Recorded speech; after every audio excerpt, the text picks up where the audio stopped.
The sound of her teeth chattering against each other was what caught his attention first. A soft clicking rhythm that cut through the evening air like a desperate prayer. Ethan Ashford had been leading his mare toward the hitching post outside Murphy's General Store in Guthrie, Oklahoma Territory, when he saw her. The year was 1893, and the October wind had turned bitter as the sun began its descent behind the rolling plains.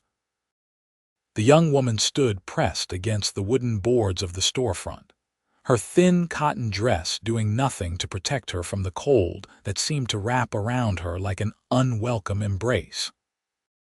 Her dark hair whipped around her face, and even from several feet away, Ethan could see the violent trembling that shook her entire frame. He secured his horse quickly and approached with cautious steps, not wanting to startle her. As he drew closer, he could see that her lips had taken on a bluish tint, and her arms were wrapped so tightly around herself that her knuckles had gone white. "Madam," his voice was gentle, barely above the whistle of the wind, "are you all right?" Her eyes lifted to meet his, and Ethan felt something shift in his chest. They were the color of rich coffee, deep and wide with what looked like a mixture of fear and exhaustion. She tried to speak, but her jaw was shaking so hard that only a stuttered breath emerged.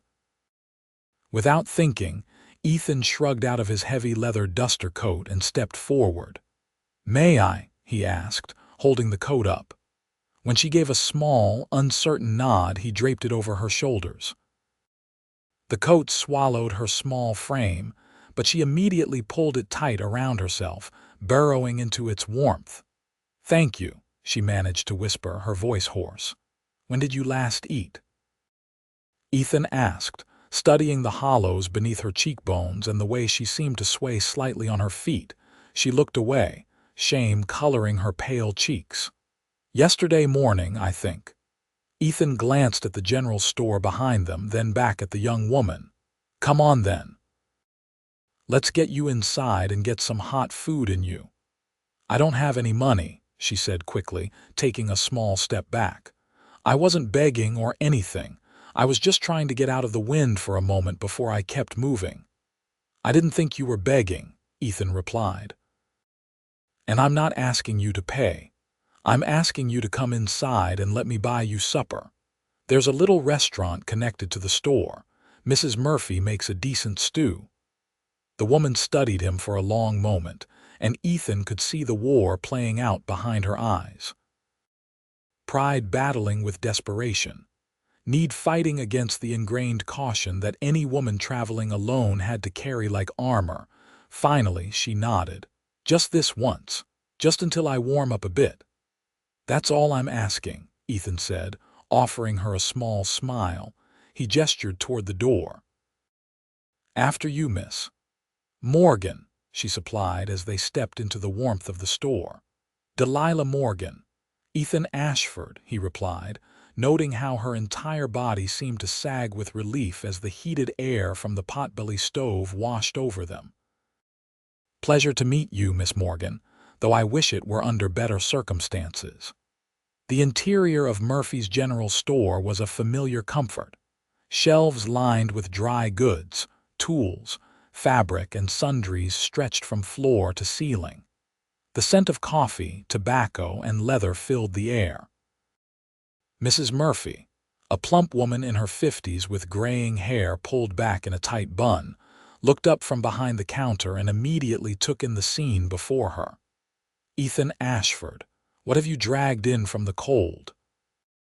she asked, but her tone was kind and her eyes softened as they landed on Delilah. "Found Miss Morgan outside," Ethan explained. "She could use some of your stew if you have any ready." Mrs. Murphy came around the counter, wiping her hands on her apron. "Poor dear, you're frozen clear through. Come on back to the restaurant area. I've got stew on the stove and fresh bread just out of the oven." She shot Ethan a meaningful look. "You staying too, or just playing Good Samaritan and running?" "I'll stay," Ethan said, surprising himself with how much he meant it. They settled at a small table near the back, where the heat from the kitchen stove created a pocket of blessed warmth.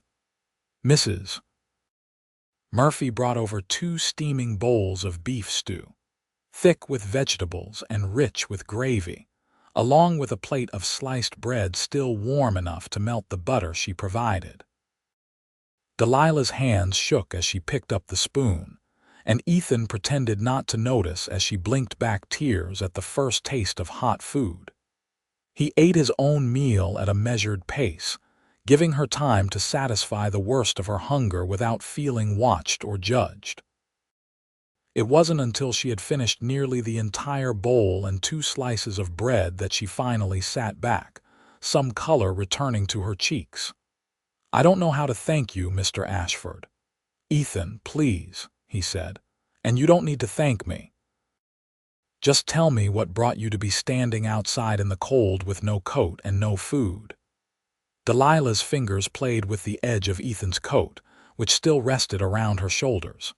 For a moment, he thought she might not answer, but then she drew in a deep breath and began to speak.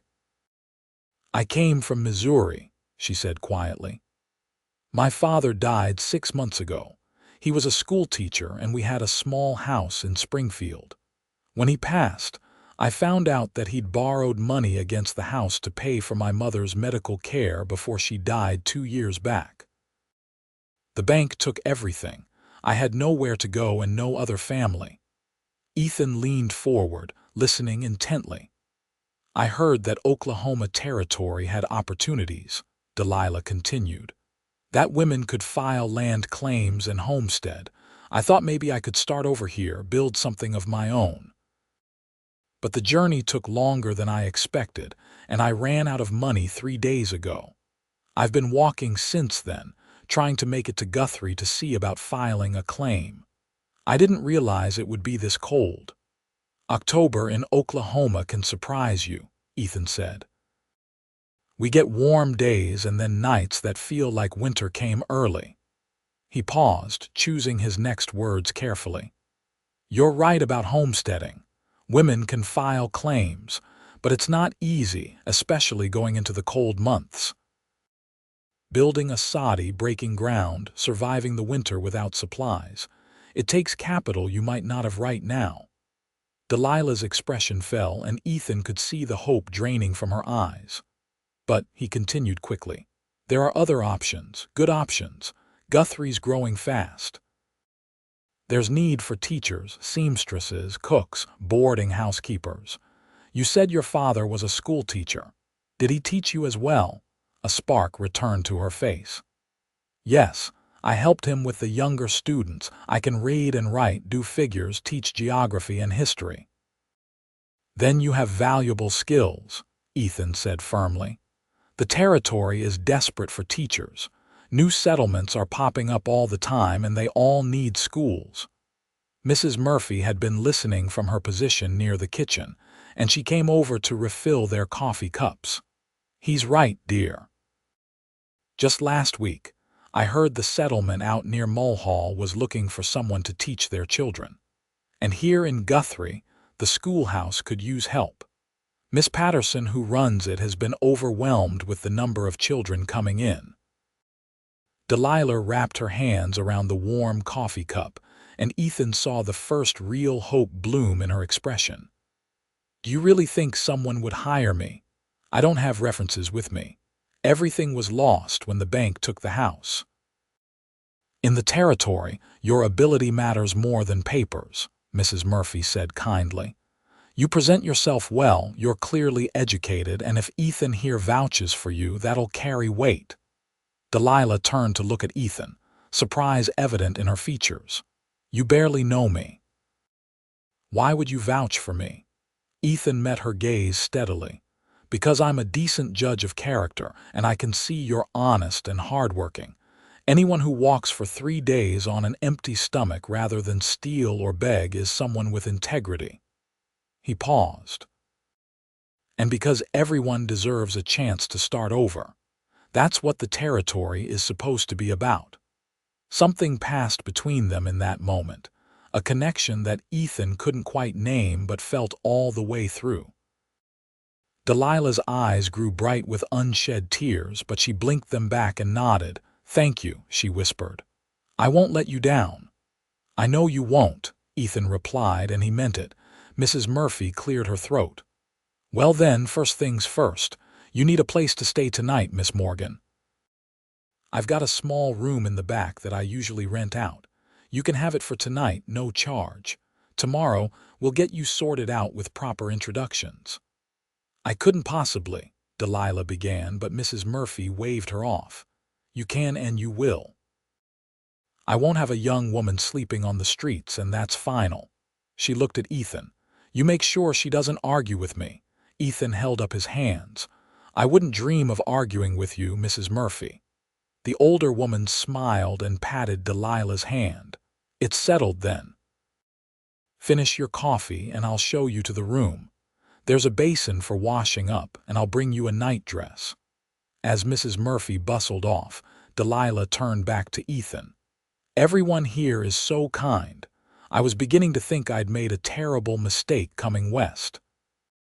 "The territory can be harsh," Ethan admitted. "The land, the weather, sometimes the people, but there's good here too. Folks who understand what it means to need help because they've needed it themselves." He finished his coffee and stood. "I'll come by tomorrow morning if that's all right. We'll go see Miss Patterson at the schoolhouse together." "You don't have to do that," Delilah said, standing as well. "You've already done so much." "I want to," Ethan replied simply. He reached out and gently took his coat from her shoulders. "You'll be warm enough inside tonight. But tomorrow we'll need to get you a proper coat of your own." Delilah looked up at him, and Ethan was struck again by the depth in her dark eyes.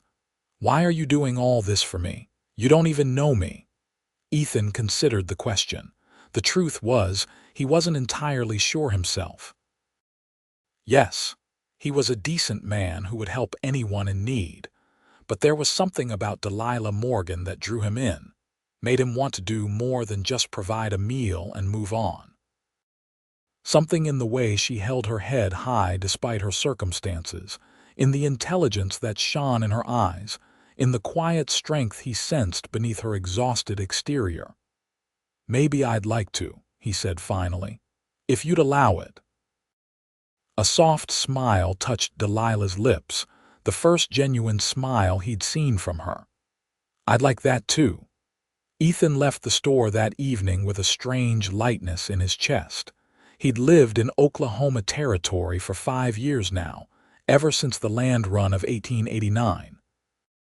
He'd staked his claim, built his ranch from nothing, and carved out a decent life for himself raising horses and cattle.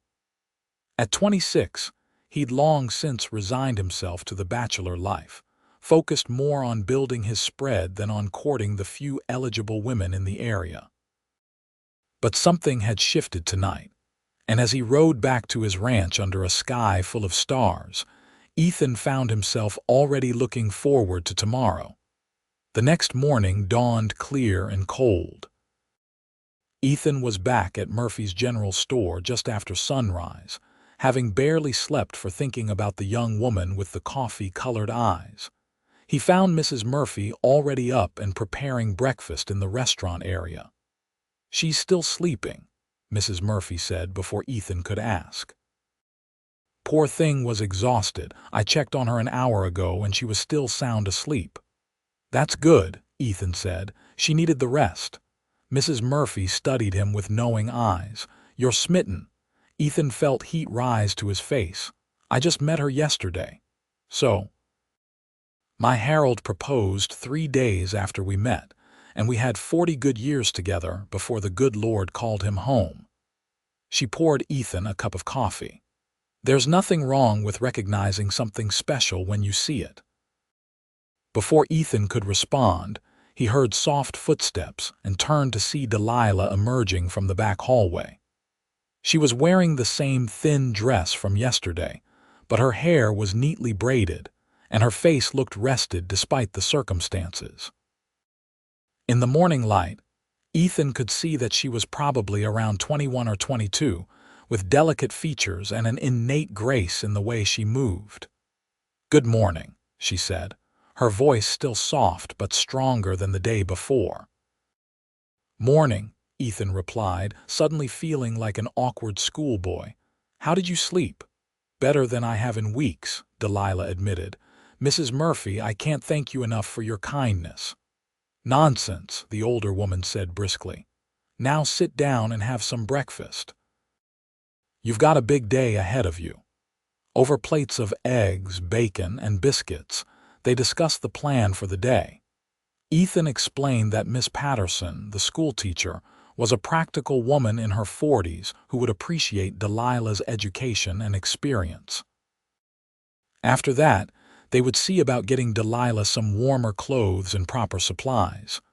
"I still don't have money to pay for anything," Delilah said, worry creasing her brow.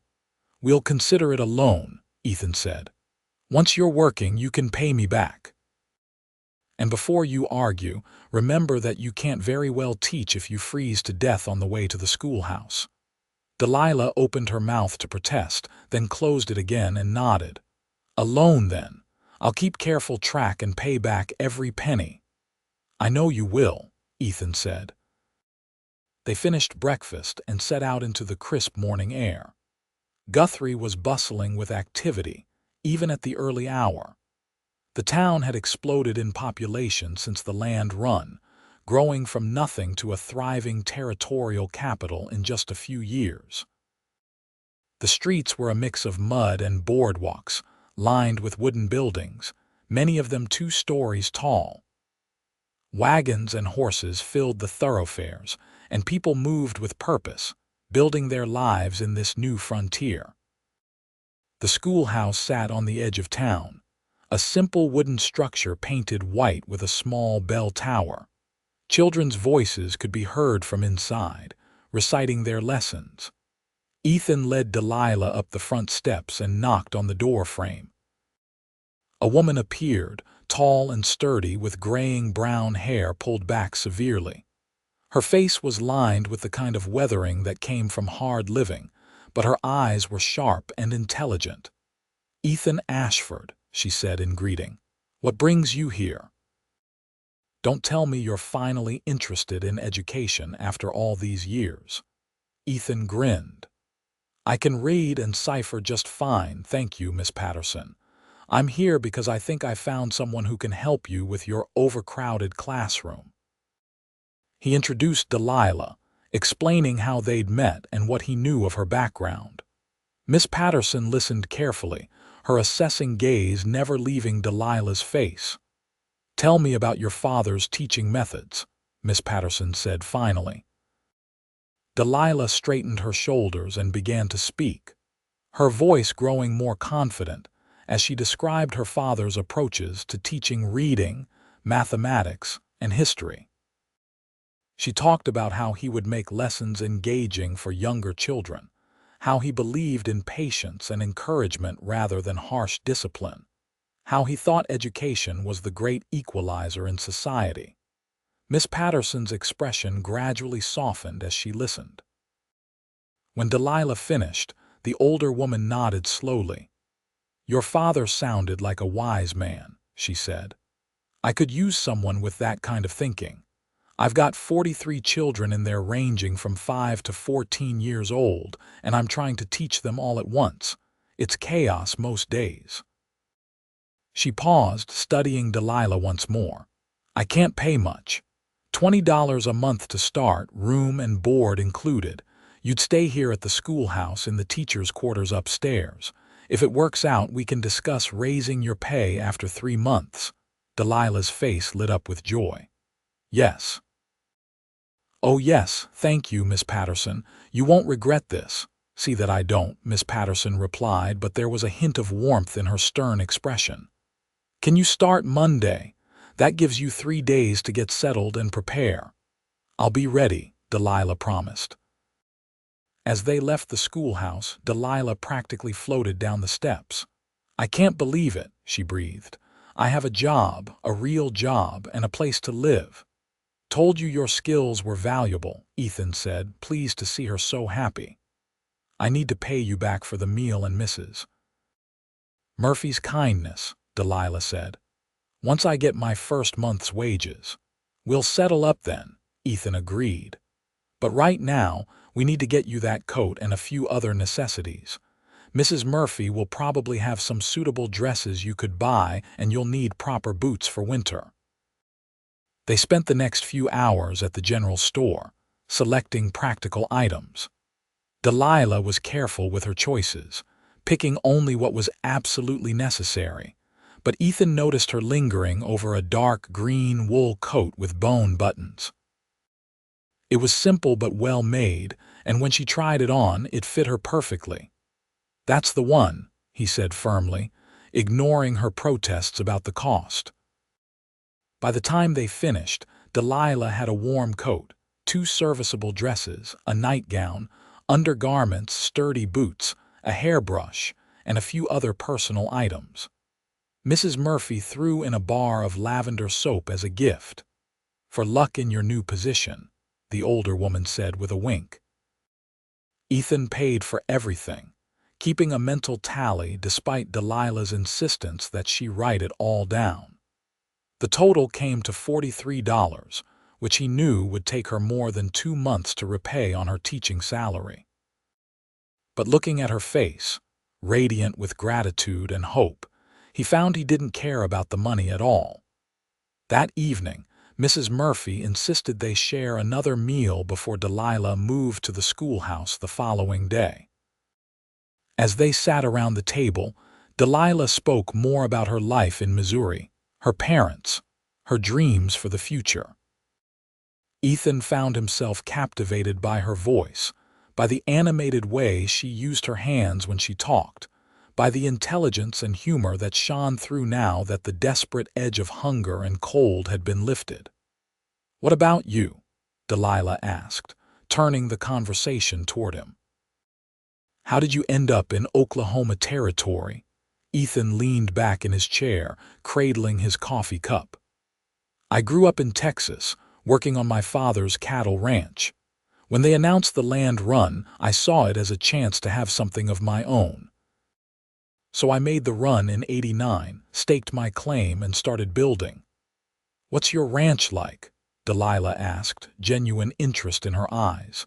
"It's about 5 miles south of town," Ethan said. "I've got 160 acres, good grazing land with a creek running through it.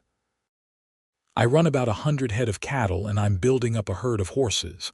I've got a small house, barn, and corral, nothing fancy, but it's mine." "It sounds wonderful," Delilah said softly. "To have land of your own, to build something from nothing, that takes courage." "No more courage than what you're doing," Ethan replied. "Starting over in a new place with nothing but your wits and determination. That's brave." Their eyes met across the table, and Ethan felt that pull again, that sense of connection that seemed to deepen with each conversation. He could tell Delilah felt it too by the way her cheeks colored, and she quickly looked down at her coffee cup. Mrs. Murphy, watching them with barely concealed amusement, cleared her throat. "Well, I think I'll turn in early tonight. Big day tomorrow and all." She stood and patted Delilah's shoulder. "You make yourself at home, dear. Ethan, you're welcome to stay and finish your coffee, but don't keep her up too late. She needs her rest." After Mrs. Murphy retired to her own quarters, Ethan and Delilah sat in comfortable silence for a moment. The store was quiet now, closed for the evening, with only the crackling of the fire in the stove and the distant sound of someone playing a piano at one of the saloons down the street. "I still can't quite believe all this is real," Delilah said finally. "Yesterday I was standing outside in the cold, wondering if I'd made the biggest mistake of my life coming here. Today I have a job, warm clothes, and—" She paused, looking at Ethan with an expression he couldn't quite read. "And I've met the kindest person I think I've ever known." Ethan felt his heart skip. "I'm just a rancher who happened to be in the right place at the right time." "No," Delilah said firmly. "You're a good man who chose to help when you could have just as easily walked past. That says everything about who you are." "Maybe I couldn't walk past," Ethan said quietly. Maybe something told me I needed to stop. The weight of his words hung in the air between them. Delilah's hand rested on the table, and Ethan found himself reaching out to cover it with his own. Her fingers were warm now, no longer the frozen things they'd been just 24 hours ago. "I'd like to see you again," Ethan said. "After you're settled at the schoolhouse, if you'd want that." "I'd want that very much," Delilah replied, her voice barely above a whisper. They talked for another hour, reluctant to end the evening despite the late hour. When Ethan finally stood to leave, Delilah walked him to the door. "Thank you, Ethan," she said, "for everything. You gave me more than just warmth and food, you gave me hope." "You already had the hope," Ethan replied. "I just helped you hold on to it." He left then, before he could do something foolish like kiss her when they'd only known each other for a day. But as he rode back to his ranch under another canopy of stars, Ethan knew with absolute certainty that Delilah Morgan had changed his life in ways he was only beginning to understand. The next 2 days passed in a blur of activity. Ethan helped Delilah move her few belongings to the schoolhouse, where Miss Patterson had prepared the upstairs quarters. The room was small but clean, with a bed, a dresser, a chair, and a small stove for heat. A window looked out over the prairie, and Delilah stood there for a long moment, taking it all in. "It's perfect," she said, and Ethan could hear the emotion in her voice. He spent Saturday helping Miss Patterson with some repairs around the schoolhouse, while Delilah familiarized herself with the teaching materials and lesson plans. He found himself inventing reasons to stay longer, to steal a few more moments of conversation with Delilah, to see her smile. On Sunday, Ethan attended church services in town and was pleased to see Delilah there with Miss Patterson. After the service, he introduced her to several families he knew, people who could become friends and connections for her in the community. Delilah charmed everyone she met with her gentle manner and obvious intelligence. "You've got a good one there, Ethan," said Thomas Wright, one of Ethan's neighbors, after meeting Delilah. "Don't let her get away." "I don't intend to," Ethan replied, surprising himself with the vehemence of his response. Monday morning arrived cold and bright.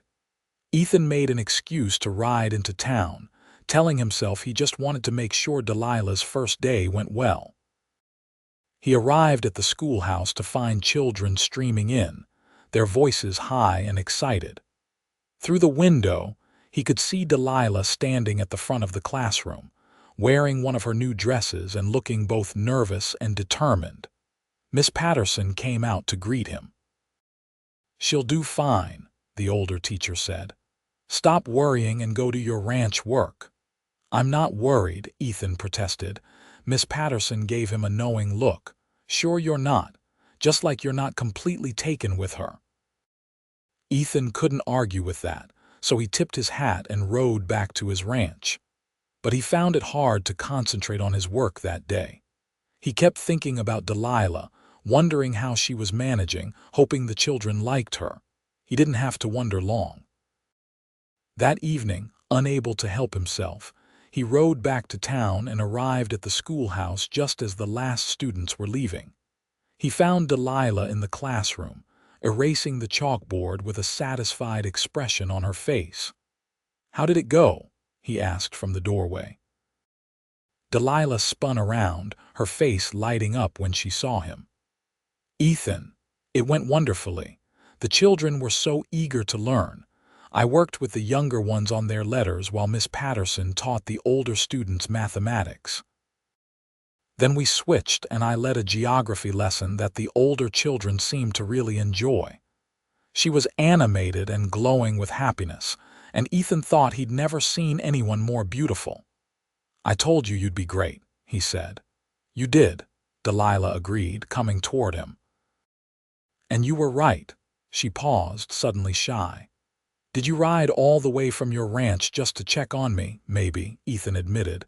"Would that be strange, "No," Delilah said softly. "I was hoping you'd come." They had dinner together at Mrs.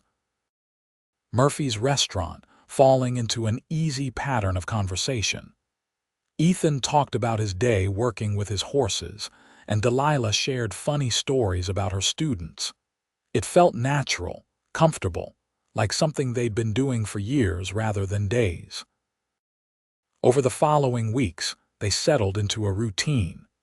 Ethan came to town 2 or 3 times a week, timing his visits to the end of the school day. He and Delilah would walk through town together or sit on the schoolhouse steps talking until the sun set. Sometimes they'd join Mrs. Murphy for dinner, and other times they'd attend town social events together. The people of Guthrie quickly accepted them as a couple, and Ethan found he didn't mind the knowing smiles and comments. Delilah was becoming an integral part of his life, and he couldn't imagine his days without her in them. One evening in mid-November, about 6 weeks after they'd met, Ethan took Delilah for a buggy ride out to his ranch. The weather was cold but clear, and Delilah was wrapped in her green coat, a knitted scarf around her neck. "I've been wanting to show you the ranch," Ethan said as they drove through the gates he'd built himself.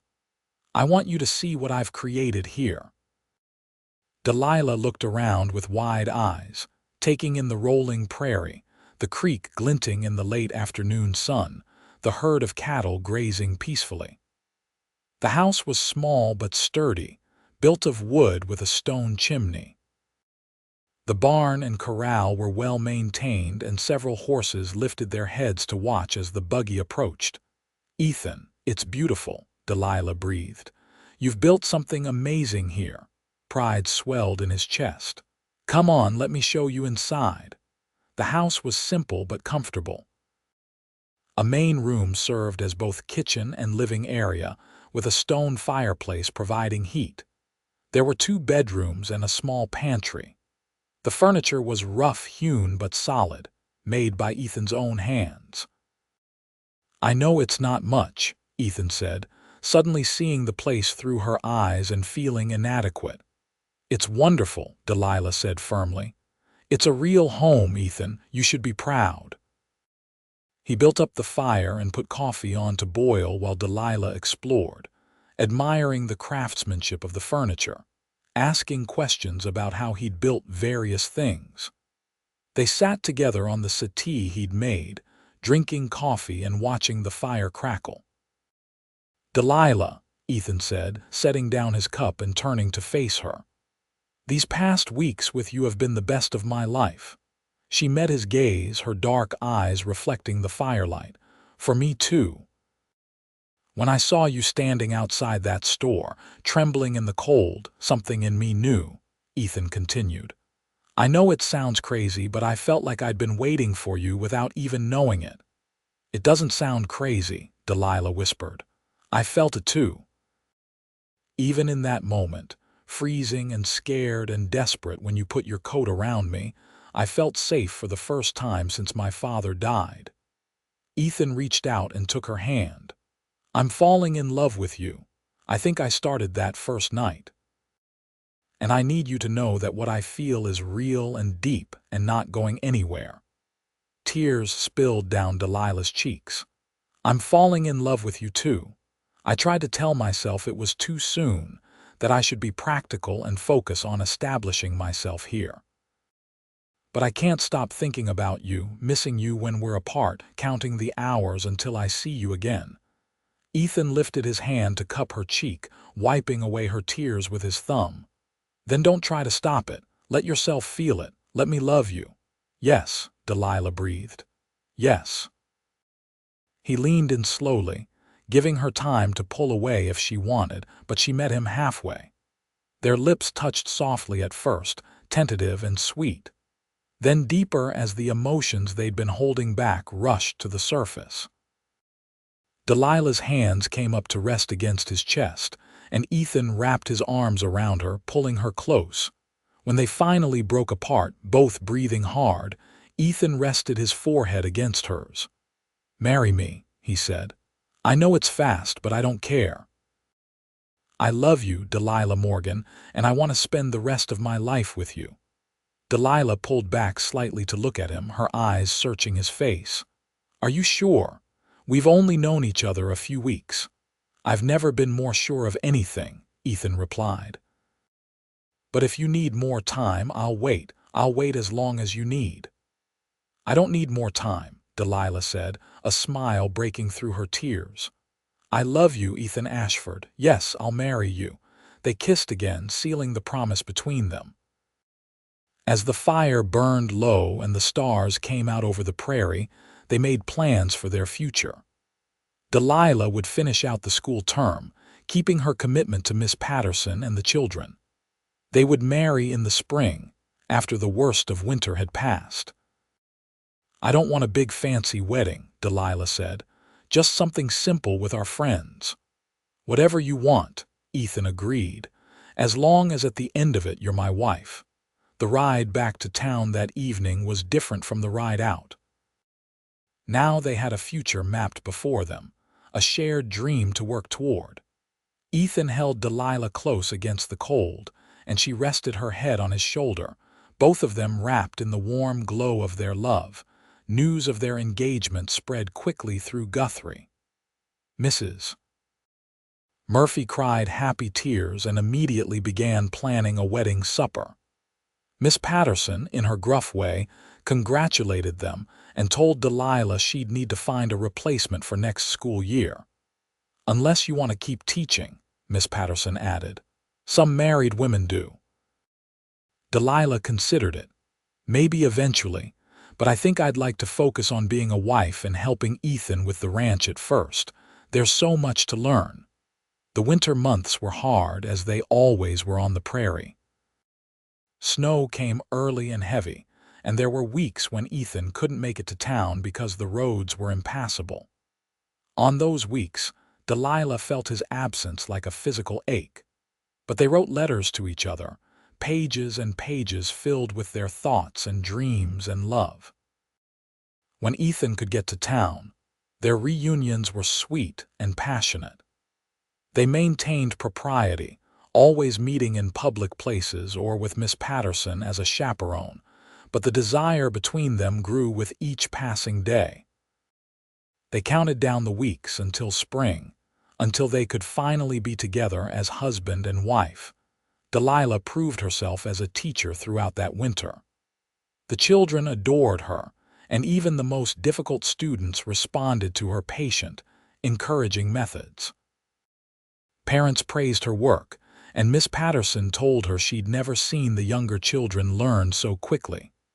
You're a natural, the older teacher said. Your father taught you well. For her part, Delilah threw herself into learning everything she could about ranch life from the townspeople. She talked to ranchers' wives about keeping chickens, preserving food, making soap, and all the 100 small skills she'd need to help Ethan build their life together.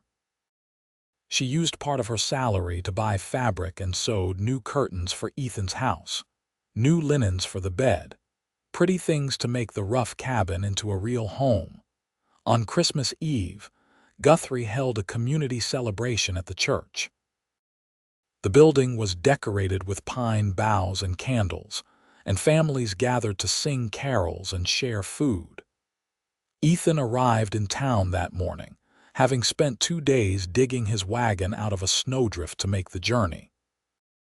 He found Delilah at the church, helping to set up tables, and pulled her aside. I have something for you, he said, reaching into his coat pocket. He pulled out a small box wrapped in brown paper. Delilah's eyes went wide. Ethan, you didn't have to get me anything. Open it, he urged. She unwrapped the paper carefully to reveal a wooden box, beautifully carved with a pattern of wildflowers. Inside, nestled on a bed of cotton, was a gold ring with a small ruby. It was my grandmother's, Ethan explained. My mother gave it to me years ago, told me to save it for the woman I'd marry. I can't think of anyone more deserving than you. Delilah's hands shook as she lifted the ring from the box. It's beautiful, thank you. She looked up at him with shining eyes. I have something for you too. She pulled a package from her coat pocket, this one wrapped in fabric she'd sewn herself.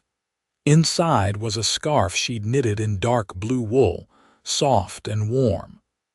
"I worked on it every evening after the children went home," Delilah explained as Ethan wrapped it around his neck. "I wanted you to have something to keep you warm when I couldn't be there." Ethan pulled her into his arms, not caring who might see. "I love you so much." "I love you too," Delilah murmured against his chest. That Christmas was the happiest either of them had known in years. They celebrated with their friends and the community, secure in their love and their plans for the future. January and February crawled by, each day bringing them closer to March and their wedding. Ethan used the winter months to make improvements to the house, building new furniture, fixing every small thing that needed attention. He wanted everything perfect for Delilah. In late February, during one of his visits to town, Ethan brought up a subject they'd been dancing around. "I've been thinking," he said as they walked along the boardwalk, the evening air crisp but no longer bitter with cold, "about children." Delilah looked up at him, a smile playing at her lips. "What about them? Do you want them?" "I should have asked before, but I realized we've never really talked about it." "I definitely want children," Delilah said. "I love teaching, but I've always dreamed of having a family of my own. Do you?" "Yes," Ethan replied. "I want a house full of kids if we're blessed enough to have them. Boys to help with the ranch work, girls to wrap me around their little fingers." He paused. "I want to build something that lasts beyond us, a legacy we can pass down." "That sounds perfect," Delilah said softly. She hesitated, then added, "I'm a little nervous about it, though. Childbirth is dangerous, and my mother died when I was young, so she never talked to me about these things." Ethan squeezed her hand. "We'll figure it out together. And there are midwives, doctors, other women who can help guide you. You won't be alone in any of it." "As long as I have you, I know I can face anything," Delilah said. They had decided to marry on the first Saturday in April, when the spring wildflowers would be blooming across the prairie. As the date approached, Delilah finished her final weeks of teaching. Miss Patterson had already hired her replacement, a young man fresh from a teacher's college in Kansas. "You've done wonderful work here," Miss Patterson told Delilah on her last day. "These children will remember you for the rest of their lives." Delilah hugged the older woman, tears in her eyes. "Thank you for giving me a chance when I was a stranger with nothing to my name." "You earned every bit of what you got," Miss Patterson replied gruffly. "Now go on and be happy with that cowboy of yours." The wedding took place on a perfect April morning. The winter storms had passed, leaving the prairie painted in shades of green and gold, dotted with wildflowers in every color. They held the ceremony at the church in Guthrie, with the entire community invited. Delilah wore a dress she'd sewn herself from cream-colored fabric, simple but elegant. She carried a bouquet of prairie roses and bluebonnets that Ethan had picked that morning. Her hair was loose around her shoulders, the way Ethan loved it, with just a few wildflowers woven through. Ethan wore his best suit, his dark hair neatly combed, his face clean-shaven. But it was the look in his eyes when he saw Delilah walking toward him that made Mrs. Murphy reach for her handkerchief. Pure love and devotion shone from his face, and when Delilah placed her hand in his, the rightness of their union was evident to everyone present. The ceremony was simple. They spoke their vows clearly and firmly, promising to love, honor, and cherish each other through whatever life brought. When the preacher pronounced them husband and wife, Ethan kissed Delilah with a tenderness that made several people in the congregation sigh. After the ceremony, they celebrated with a feast at Mrs. Murphy's restaurant. The older woman had outdone herself, preparing a meal of roasted chicken, potatoes, vegetables, and pies. There was music and dancing, and Ethan held Delilah close as they swayed to a fiddle tune, neither of them wanting to be anywhere else but in each other's arms. As the afternoon turned to evening, they said their goodbyes and climbed into Ethan's wagon for the ride to the ranch. Delilah's belongings, which had grown considerably since that first day with just her thin dress, were packed carefully in the back. "Ready to go home, Mrs. Ashford?" Ethan asked, loving the way her new name sounded. "I've been ready since the day I met you," Delilah replied. The ride to the ranch felt magical in the fading light. The prairie stretched out around them, vast and beautiful, full of possibility. When they arrived at the house, Ethan surprised Delilah by sweeping her up in his arms and carrying her over the threshold. "Ethan." She laughed, holding onto his shoulders. "It's tradition," he said, kissing her nose before setting her down gently. Inside, the house glowed with candlelight. Ethan had spent the previous evening preparing everything, and now the main room was warm and welcoming. The curtains Delilah had made hung at the windows, and a fire crackled in the fireplace. "Welcome home," Ethan said softly.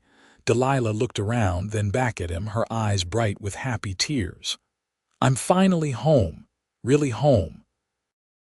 That night, they consummated their marriage with love and tenderness.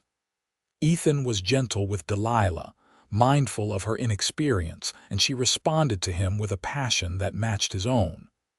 They learned each other's bodies slowly, taking time to explore and discover what brought pleasure. When they finally came together completely, it felt like two pieces of a puzzle clicking into place, creating something whole and perfect. Afterward, they lay tangled together in the bed, Delilah's head resting on Ethan's chest, his fingers playing idly with her hair. "I never knew it could be like this," Delilah murmured. "So right." "Neither did I," Ethan admitted. "I think it's because we love each other. That makes all the difference." "Tell me again about that first night," Delilah requested. "What did you think when you saw me?" Ethan smiled into the darkness. "I thought you looked like you were about to break, but you were still standing strong. I thought you had the most beautiful eyes I'd ever seen. And I thought that something important was about to happen, even though I didn't understand what." "I was terrified," Delilah confessed. "I thought I'd made a terrible mistake coming to Oklahoma. I had no money, no plan beyond a vague hope about homesteading. When you spoke to me, I wasn't sure if I should trust you. But then you gave me your coat, and the way you looked at me wasn't like you pitied me. It was like you saw me as a person worthy of respect." "You are worthy of respect," Ethan said firmly, "and so much more. You're worthy of love and happiness and every good thing life can offer."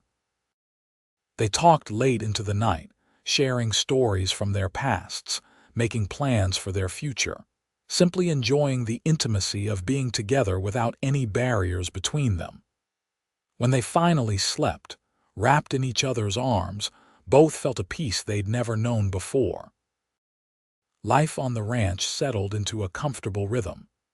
Delilah took to ranch life with the same determination she'd brought to teaching. She learned to care for the chickens Ethan bought her, to tend a garden, to cook on the wood stove. She helped with the ranch work where she could, though Ethan hired a young man named Samuel to help with the heavier labor. In the evenings, after the work was done, they would sit together on the porch Ethan had built, watching the sun set over the prairie. They talked about everything and nothing, sometimes reading aloud to each other from books Delilah had brought from her father's small library. "I'm happy," Delilah said one evening in May, about a month after their wedding. "I didn't think I'd ever feel this way again after my father died. But you've given me a new life, Ethan, a better one than I ever dreamed possible." "You gave me one too," Ethan replied. "Before you, I was just existing, working the ranch, going through the motions. You brought color and light and meaning to everything." Summer arrived with its heat and long days of hard work. The cattle needed tending, Hay needed cutting, fences needed mending. Delilah worked alongside Ethan as much as she could, learning the rhythms of ranch life. She developed calluses on her hands and a tan on her face, and Ethan thought she'd never been more beautiful than when she was laughing in the sunshine, her hair escaping from its braid. In late July, Delilah began to feel ill in the mornings.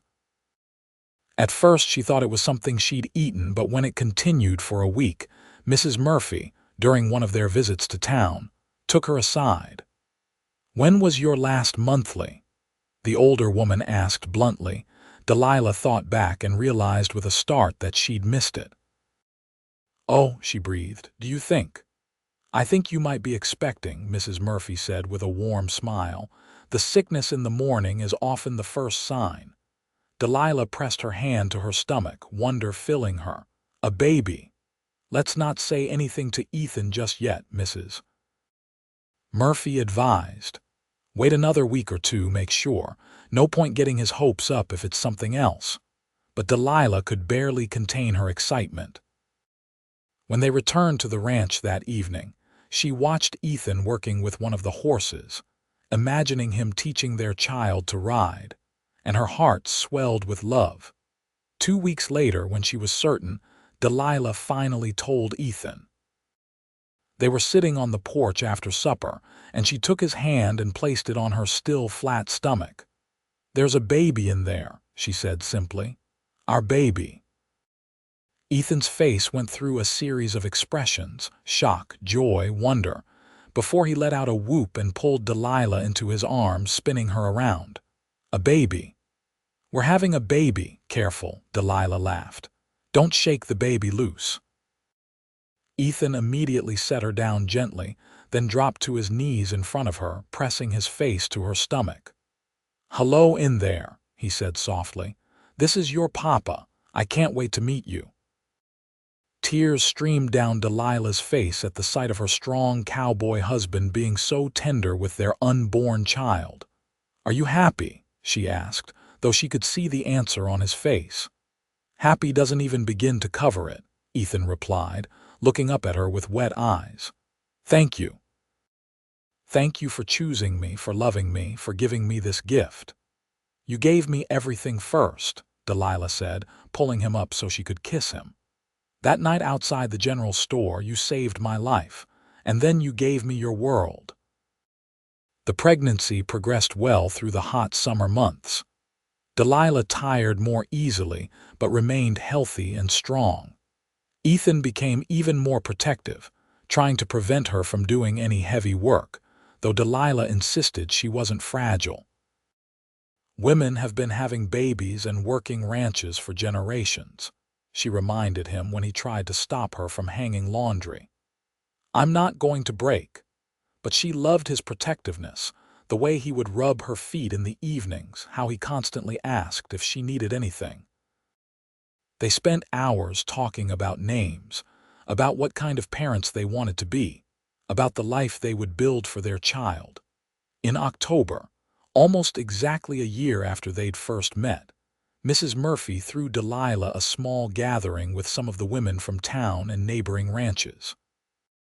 They brought baby clothes they'd sewn, blankets, advice, and encouragement. Delilah felt overwhelmed by the community's generosity and support. "You're one of us now," said Martha Wright, Thomas Wright's wife. "We take care of our own out here." As Delilah's belly grew through the fall, Ethan prepared the second bedroom as a nursery. He built a beautiful cradle from smooth pine, carved with a pattern of horses running across the prairie. He made it rock gently with just a touch, perfect for soothing a fussy baby. "It's perfect," Delilah said, running her hand over the smooth wood. "Our baby is so lucky to have you as a father." Winter came early that year, and they settled in for the cold months. Ethan made sure they had plenty of wood for the fire and food stored away. Delilah knitted tiny blankets and clothes, preparing for their baby's arrival in February. On a freezing night in mid-February, during a snowstorm, Delilah's labor began. Ethan immediately rode out through the storm to fetch Mrs. Murphy, who served as a midwife for many women in the area. He left Samuel, his hired hand, at the house with Delilah, with strict instructions not to leave her side. The hours that followed were the longest and most terrifying of Ethan's life. He paced the main room while Mrs. Murphy worked with Delilah in the bedroom. Other women had arrived, neighbors who'd braved the storm to help. But all Ethan could hear was Delilah's cries of pain, and he felt helpless and scared. Finally, as dawn broke over the snow-covered prairie, he heard a new sound, a thin, reedy cry that made his heart stop and then race. Mrs. Murphy emerged from the bedroom, a tired smile on her face. "You have a son," she said, "and your wife is fine. Tired, but fine." Ethan rushed past her into the bedroom. Delilah lay propped against pillows, her hair damp with sweat, her face exhausted but radiant. In her arms, wrapped in a blanket, was the tiniest person Ethan had ever seen. "Come meet your son," Delilah said softly. Ethan approached slowly, almost afraid to breathe. The baby had a shock of dark hair and was making small, snuffling sounds.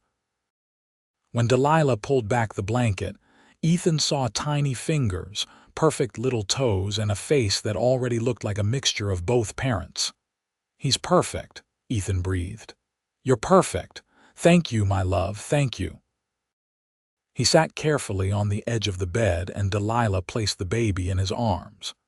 The infant felt impossibly light and fragile, and Ethan was terrified he might break him.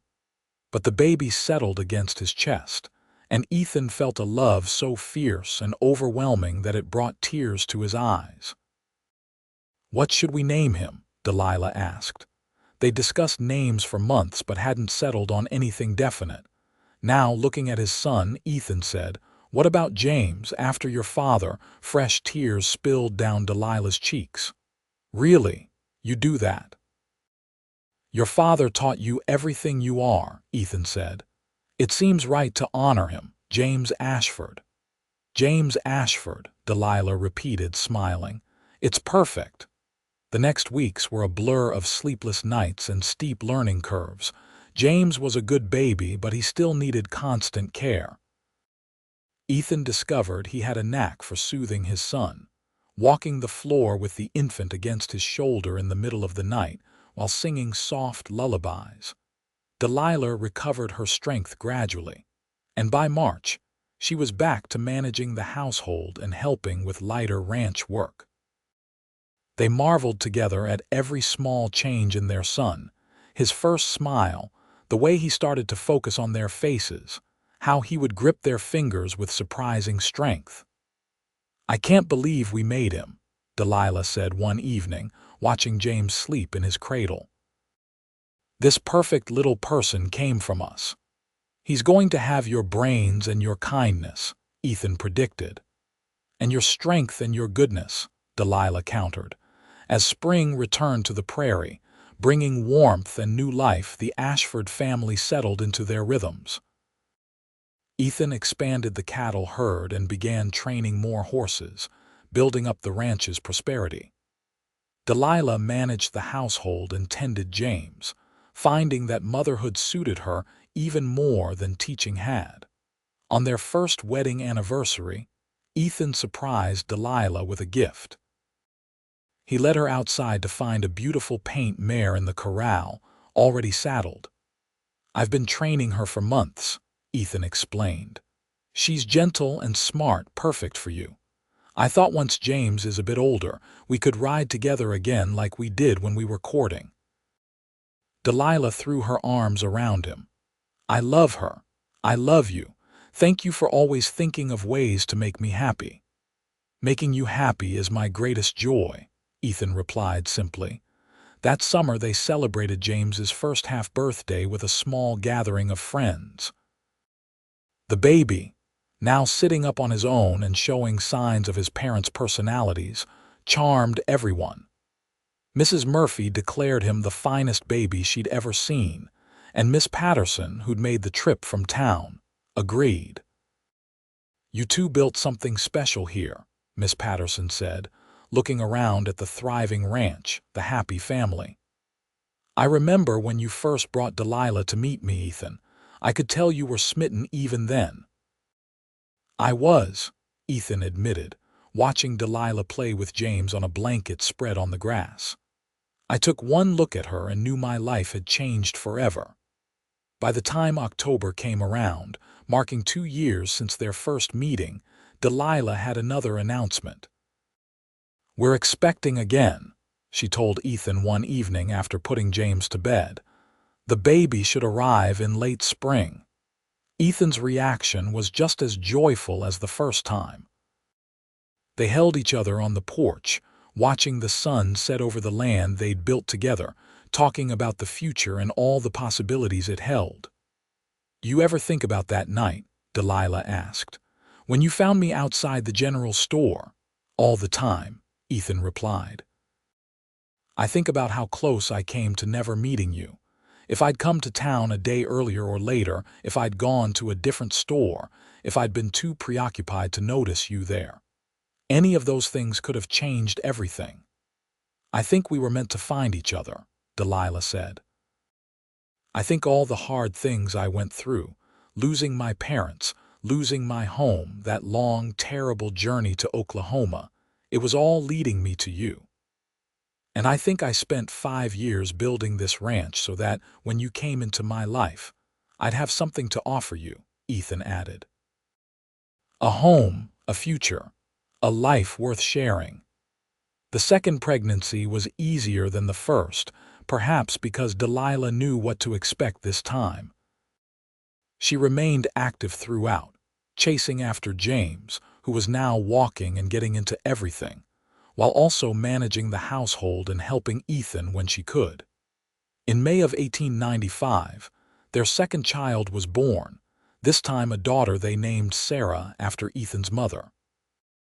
She had Delilah's dark eyes and Ethan's strong features, and from the moment she arrived, she had her father wrapped around her tiny finger.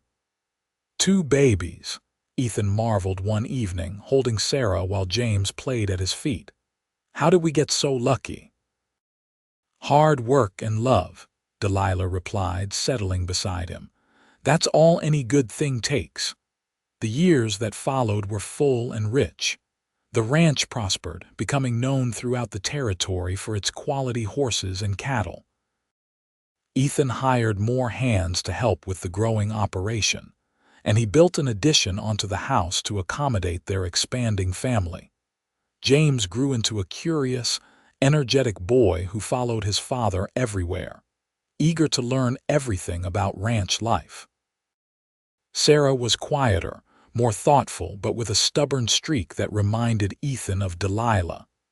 In 1897, they welcomed a third child, another son they named Daniel. And in 1899, their fourth and final child arrived, a daughter named Emma. The house was always full of noise and laughter, the happy chaos of children and life. Through it all, Ethan and Delilah's love only deepened. They still made time for each other, stealing quiet moments on the porch after the children were asleep, or going for rides together across the prairie on Sunday afternoons while friends watched the little ones. "I can't believe it's been almost 10 years, Delilah said one October evening, the anniversary of their first meeting approaching. They were sitting on the porch, watching the sunset paint the sky in shades of orange and pink. "Sometimes it feels like yesterday that I was standing outside that store, scared and freezing and alone." "You were never alone," Ethan said, pulling her close. "Even in that moment, you were just waiting for me to find you. You gave me everything," Delilah murmured. "Your warmth when I was cold, your food when I was hungry, your home when I had nowhere to go. But most importantly, you gave me your heart, and you've loved me so well."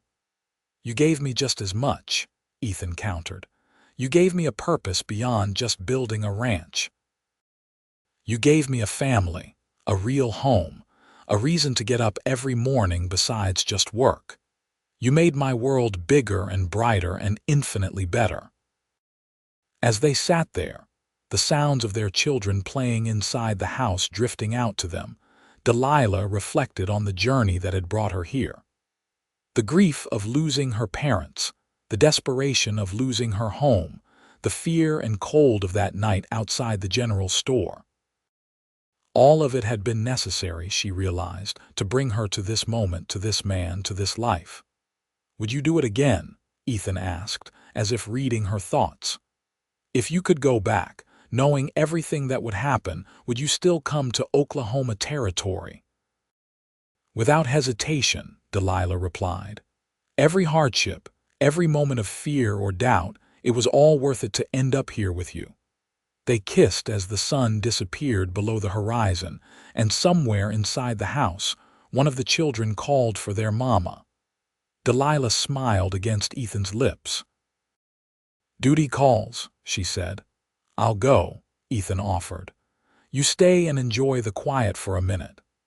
Delilah watched him disappear inside, heard him scooping up whichever child needed attention, his deep voice gentle and patient. Her hand rested on her stomach, flat now after 4 children, but still the center of where their family had begun to grow. The years continued to pass in the way they do when life is good and full. The children grew, the ranch thrived, and Ethan and Delilah grew old together with grace and gratitude. They weathered storms and droughts, good years and hard years, but they weathered them together, their love the foundation that everything else was built upon. James, their eldest, eventually took over much of the ranch work as Ethan's hair turned silver and his joints began to ache. Sarah married a lawyer from Guthrie and settled in town, giving Ethan and Delilah their first grandchildren. Daniel followed in his father's footsteps as a rancher, claiming a piece of land adjoining theirs. And Emma, their youngest, became a teacher, just like her mother had been, finding the same joy in educating young minds that Delilah once had. On their 20th wedding anniversary in 1914, their children threw them a big celebration at the ranch. Friends and neighbors came from miles around, and the house was filled with laughter and music and love. As Ethan danced with Delilah in the main room they'd expanded over the years, he thought back to that October night in 1893. "You remember," he said, holding her close as they swayed to the music, "what I said to you that first night at Mrs. Murphy's restaurant?" "You said a lot of things that night," Delilah replied with a smile. "Which one do you mean?" "I told you that you already had hope, that I just helped you hold on to it. Do you remember?" "I remember," Delilah said softly. "I was wrong," Ethan continued. "You didn't just have hope. You were hope, my hope. You walked into my life when I didn't even know I needed you, and you changed everything. You gave me a reason to build something that would last, a legacy to pass down, a love to sustain me through everything life could throw at us." Delilah's eyes filled with tears. "You saved my life that night, Ethan. Not just from the cold or hunger, but from despair. I was ready to give up, ready to believe that I'd made a terrible mistake. And then you appeared, this kind, strong cowboy who saw me as someone worth helping, worth knowing, worth loving." They stopped dancing, just holding each other in the middle of the crowded room while life swirled around them. Their children watched with knowing smiles, having heard the story of how their parents met many times but never tiring of it. "I love you, Delilah Ashford," Ethan said. "I loved you when you were trembling outside that store. I loved you when you said yes to marrying me. I loved you when you gave me our children, and I love you now. I'll love you until my last breath and beyond." "And I love you, Ethan Ashford," Delilah replied. "My cowboy, my hero, my home. You gave me your warmth and your world, and in return I give you my heart, my soul, and every day of my life." They sealed their words with a kiss, and the room erupted in applause and cheers. But Ethan and Delilah barely noticed, lost in each other and the miracle of their love story. As the evening wound down and guests began to leave, Ethan and Delilah walked out to their porch, the place where they'd shared so many important moments over the years. The October night was crisp and clear, full of stars, remarkably similar to that night 20 years ago. "Look how far we've come," Delilah said, gesturing to the expanded house, the well-maintained barn and outbuildings, the thriving corrals full of horses. "From that first small cabin to all of this." "The building doesn't matter," Ethan said. "It's the people inside that make it a home. You, me, our children, our grandchildren. That's what matters. That's the real legacy." They stood there together, comfortable in the silence of long companionship, watching the stars wheel overhead. Inside the house, they could hear their children cleaning up from the party, their grandchildren's sleepy voices, the sounds of family and life and continuity. "You have any regrets?" Ethan asked suddenly. Delilah turned to look at him, surprised. "Not a single one. Why do you?" "No," Ethan said firmly. "Not one. I was just thinking about all the choices we made, big and small, that led us here, and I realized that I wouldn't change anything. Not one moment, because it all brought us to this, and this is everything I ever wanted." "Everything I ever wanted too," Delilah agreed. "Even on that night when I was standing outside Murphy's General Store, scared and cold and alone, somewhere deep down I think I knew that something was about to change. I just didn't know it would be everything." They went inside eventually, checking on the grandchildren who were sleeping in various bedrooms, saying goodnight to their own children, banking the fire for the night. In their own bedroom, the one they'd shared for 2 decades, they prepared for bed with the easy familiarity of long marriage. "Another successful party," Delilah said as she brushed out her hair, now streaked with silver but still long and beautiful. "The best part was dancing with you," Ethan replied, settling into bed. "That's always the best part." Delilah joined him, curling into his side the way she had for 20 years. "Do you think we'll have another 20 years together? At least," Ethan said firmly. "We've got grandchildren to watch grow up, maybe great-grandchildren someday. We've got seasons to weather and sunsets to watch. We've got all the time in the world, my love." But as it turned out, they would have even more than 20 additional years. Ethan and Delilah lived well into their 70s, seeing their children establish their own families and watching their grandchildren grow into capable, kind adults. The ranch remained in the family, passing from generation to generation, each one adding their own touches while maintaining the foundation that Ethan had built and Delilah had helped make into a home. They grew old together gracefully, never losing the spark that had ignited that October night in 1893. Ethan still looked at Delilah with wonder and love, and Delilah still felt her heart skip when Ethan smiled at her. They held hands during church services, kissed in the kitchen when they thought no one was watching, and continued to share their evening time on the porch, watching the sun set over the land they'd built their life upon. When Ethan finally passed in 1935 at the age of 68, surrounded by his family with Delilah holding his hand, his last words were of love and gratitude. "Best thing I ever did," he whispered, "was stop that night and offer you my coat. Thank you for 42 years of happiness." Delilah wept but also smiled through her tears. "Thank you for seeing me, for choosing me, for loving me so well." She followed him 3 years later, having lived a full, rich life surrounded by the family they'd created together. In her final moments, with her children and grandchildren gathered around her bed, she spoke of that October night in 1893 one last time. "I was trembling outside that general store," she said, her voice weak but clear. "I thought my life was over, that I'd lost everything. But then your grandfather appeared and he gave me his warmth. And then, Day by day, moment by moment, he gave me his world. He gave me everything I'd lost and so much more. He gave me love. She closed her eyes then, a peaceful smile on her face, and slipped away to join her beloved Ethan. The story of Ethan and Delilah became legend in their family, passed down through generations. Their great-great-grandchildren, living in a world of automobiles and electricity and progress their ancestors could never have imagined, still told the tale of the cowboy who stopped to help a trembling woman outside a general store, and how that one act of kindness bloomed into a love story that shaped an entire family's destiny. The ranch remained in the family, a testament to what Ethan had built and what he and Delilah had nurtured together.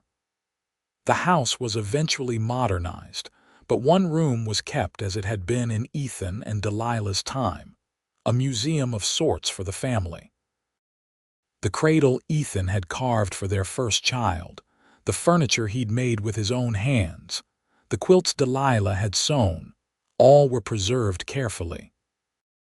And on the mantel in that room, there was a photograph taken on their 20th anniversary, Ethan and Delilah standing in front of their house, his arm around her waist, both of them smiling at the camera with expressions of pure contentment and love. Beneath it was a small brass plaque with an inscription. She was trembling outside the general store. He gave her his warmth and his world.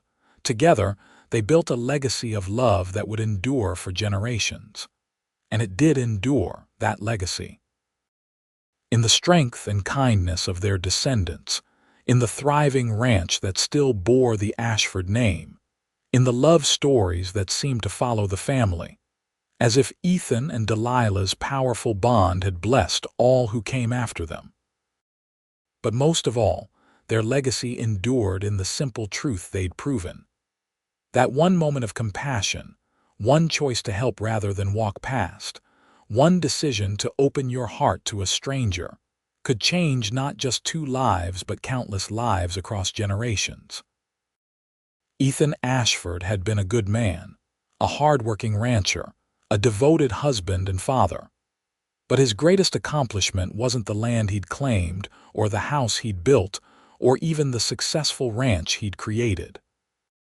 His greatest accomplishment was recognizing Delilah Morgan's worth when she was at her lowest, offering her not just his coat but his heart, and building with her a love so strong and true that it became the foundation for 100 years of family history.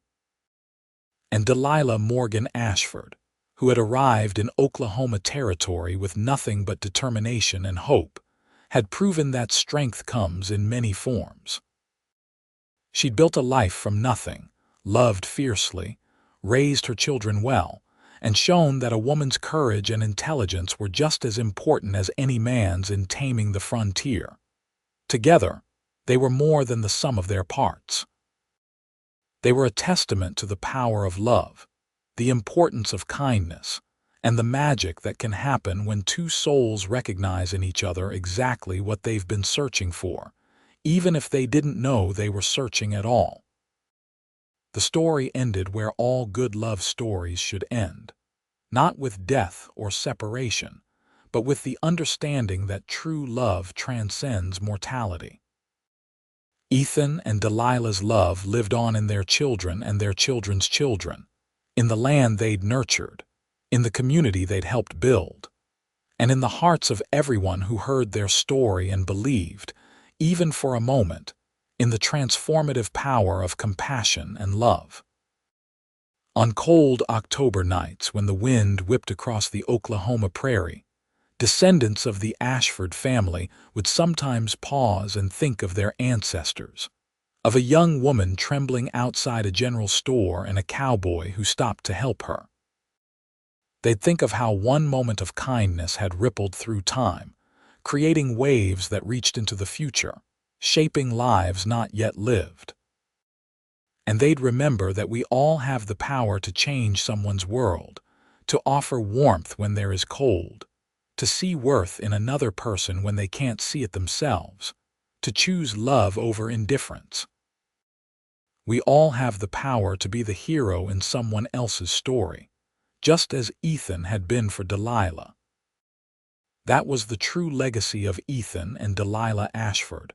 The gift they left behind was not just land or buildings or even family, but the reminder that love is always worth the risk, that kindness is never wasted, and that sometimes the best thing we can do in life is stop, really stop, and see the person in front of us who needs our help.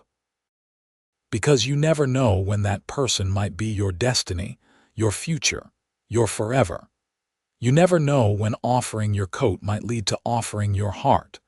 You never know when a single act of compassion might be the first chapter in a love story for the ages. Ethan and Delilah didn't know any of that on that October night in 1893.